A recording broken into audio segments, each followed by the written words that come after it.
Alright guys, welcome back. Today I'm going to be showing you guys how to replace the oil feed line for the turbo. Some symptoms of this thing being bad would be like if you stop the vehicle and you can smell burning oil, or if you see, visual oil like all over the engine or around this area here. I have both of those symptoms, so we're going to go ahead and replace this today. Here is the part number if you'd like to replace it. Bought this on Amazon for about $30, so go ahead and open this up real quick.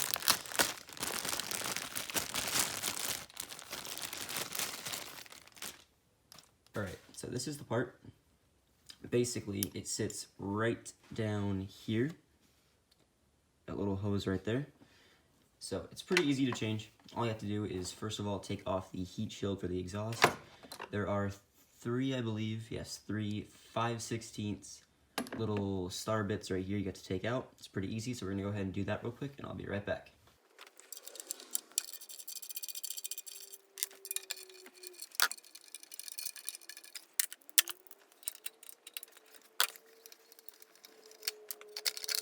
Alright, so once you got your heat shield off, what you need to do now is take off this bolt right here. That is a T45, and then this one right down here, that is, or you can use a 10mm for that to take that off. So once you do that, then you just simply pull this little thing out, maneuver out a little bit, and then I will be back in a second.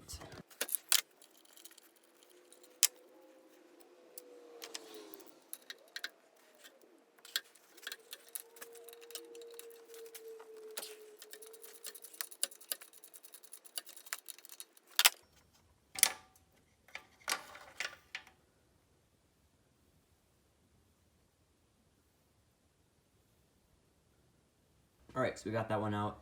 The Torx bit right there, that little screw, is a pain to get out, but we got there in the end. So make sure that you have the right part, just compare them side by side. This is a little bit different on this end over here, but I think it will work. They look relatively similar, so I don't think it'll be an issue. So I'm gonna go ahead and put the new one back in, same way we took the old one out. Just simply maneuver it through here. And that should eventually just go into place. And then push this side in right here.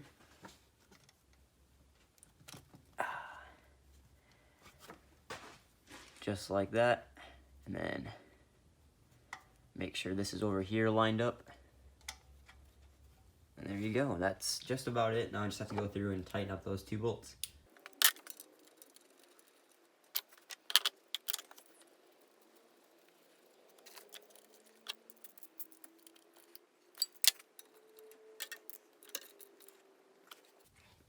Alright, that is pretty much all that is involved with replacing this little line. Really small part, but can cause a lot of issues if you don't replace it when it needs to be. And I believe this was the part that was bad. The O-ring on this side doesn't look in very good condition. It's a little bit cracked, so I believe this was the part that was leaking and causing that burnt oil smell. So hopefully the issue is solved now. Like I said, the new one was a little bit different, but I think it'll be okay.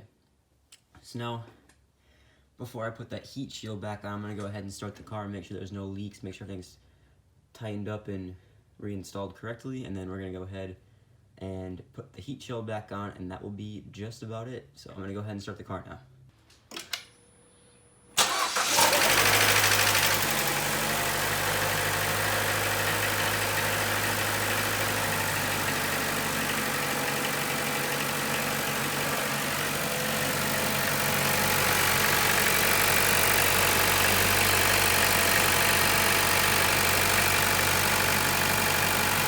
Okay, so we started up the car, everything sounds just fine, there was no leaking oil.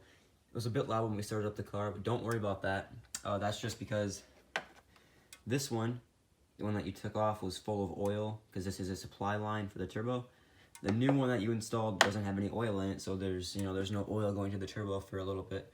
So it's gonna be a little bit loud when you first started, don't worry about that, it's fine. Just give it a second, it'll clear up and it'll get quiet again. It was all fine, it wasn't leaking at all, so I went ahead and wiped up some of the leaking oil that was around the area here, and I reinstalled the heat shield. Just be careful when you do that because it might be a little bit hot from running it. And yeah, that's how you install a new oil feed line on your Chevy Cruze.